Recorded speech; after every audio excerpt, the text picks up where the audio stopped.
Bismillahirrahmanirrahim. Saudara-saudara, para wartawan yang saya cintai, sebagaimana saudara ketahui, saya beserta delegasi dan rombongan akan melaksanakan kunjungan kerja ke Jepang untuk mengikuti pertemuan puncak antara pemimpin ASEAN dan pemimpin Jepang. Pertemuan puncak ini juga bertepatan dengan 40 tahun hubungan dan kerjasama ASEAN-Jepang. Dalam summit yang akan dilaksanakan di Tokyo, lusa,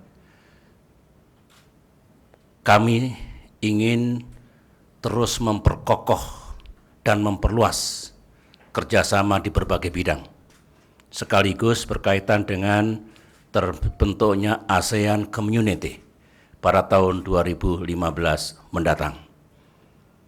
Di samping acara puncak antara pertemuan puncak ASEAN Jepang itu atas permintaan tuan rumah dan juga harapan kita, saya akan melaksanakan pertemuan bilateral dengan Perdana Menteri Jepang.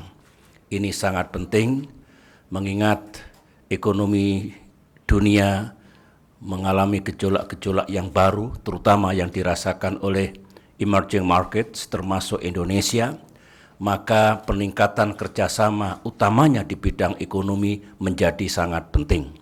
Untuk diketahui, Jepang adalah partner kita, partner yang kuat dalam kerjasama ekonomi, baik itu investasi, perdagangan, maupun kerjasama ekonomi yang lain.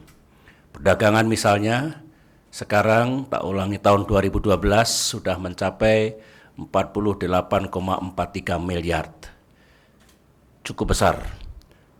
Kenaikan tiap tahunnya rata-rata 11%. Oleh karena itu, kami akan fokus dalam pembicaraan nanti agar kerjasama lebih erat dan meningkat di bidang investasi dan perdagangan.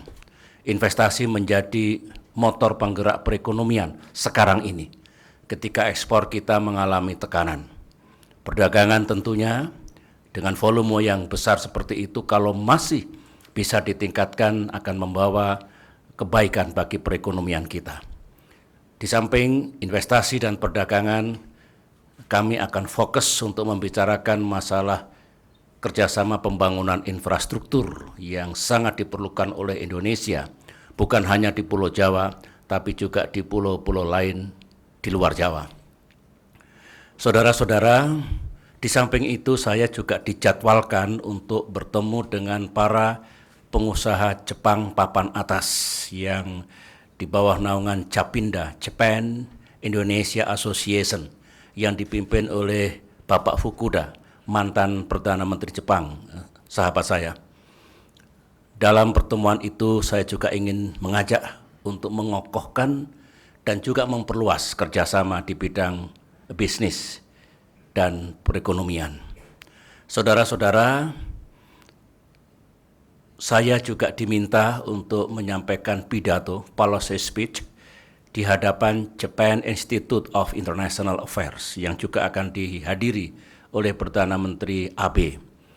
Dalam kesempatan itu saya ingin menyampaikan pandangan Indonesia sekaligus ajakan Indonesia kepada para pemimpin di kawasan ini untuk menjaga perdamaian dan stabilitas kawasan agar ekonomi di kawasan ini juga terus tumbuh dan meningkat yang semuanya akan membawa kemakmuran bagi bangsa-bangsa di kawasan ini.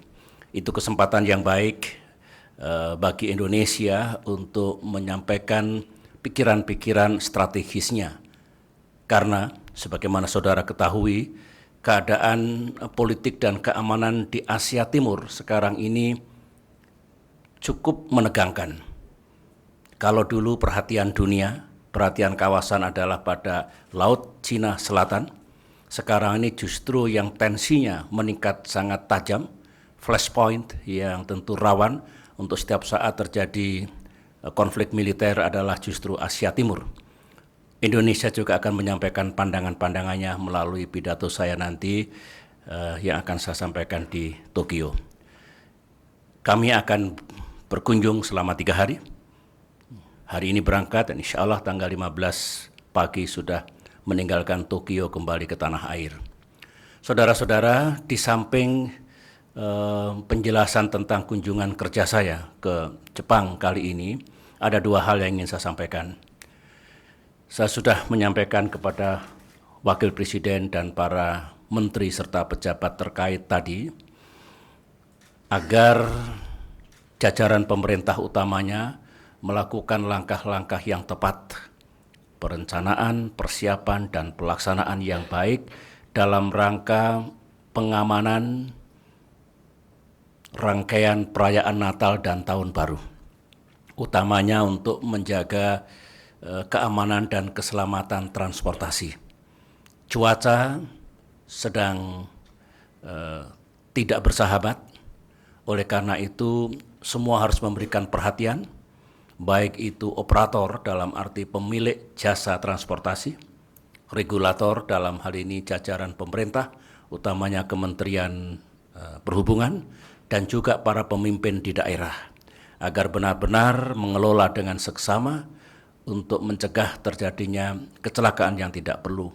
Kita berduka kembali, beberapa hari yang lalu terjadi kecelakaan di Bintaro, dan tentunya ini menjadi pengingatan kepada kita semua bahwa kita tidak boleh lengah sedikit pun untuk menjaga keamanan dan keselamatan pengguna jasa transportasi. Dan sekali lagi saya sudah sampaikan para pejabat terkait, lakukan operasi yang sungguh-sungguh agar sebagaimana yang kita lakukan di waktu yang lalu, kita bisa mengurangi secara signifikan kemungkinan terjadinya musibah atau kecelakaan. Yang kedua, juga berkaitan dengan perayaan Natal dan Tahun Baru adalah aspek keamanan. Saya ingin perayaan keagamaan apapun, baik itu yang dilakukan oleh umat Islam, Idul Fitri, Idul Adha, dan banyak sekali, umat Katolik dan umat Kristen, umat Hindu, umat Buddha, Konghucu, semua harus dijamin keamanannya, agar mereka bisa menjalankan ibadahnya dengan aman, tentram, dan tentunya penuh dengan kebahagiaan. Ini sebagaimana kita ketahui, tahun politik. Kita sudah merasakan menghangatnya situasi politik di negeri kita. Kalau menghangatnya situasi politik itu berkaitan dengan pemilihan umum, itu wajar. Yang penting saya menyeru kepada para elit dan para politisi untuk tetap bisa menahan diri. Ada batas kepatutan di dalam kampanye pemilu misalnya, dengan demikian rakyat tidak menjadi korban. Saya senang selama ini kolega-kolega saya, sahabat saya, para elit dan para politisi pada saatnya juga mampu untuk menjaga keteduhan pelaksanaan kampanye pemilu ini. Namun tidak mustahil ada pihak-pihak tertentu dengan motif dan tujuan tertentu yang tidak baik. Oleh karena itu solusinya di samping masyarakat luas juga tetap waspada, tetapi jajaran pemerintah, utamanya aparat keamanan dan penegak hukum harus bekerja ekstra agar boleh politiknya menghangat, tapi keamanan dan ketertiban masyarakat tetap dapat kita jaga. Saya mendapatkan laporan dari Kapolri misalnya, ada elemen-elemen yang merancang gangguan keamanan dan ketertiban di tempat-tempat tertentu dan sudah diikuti dan insya Allah bisa dicegah.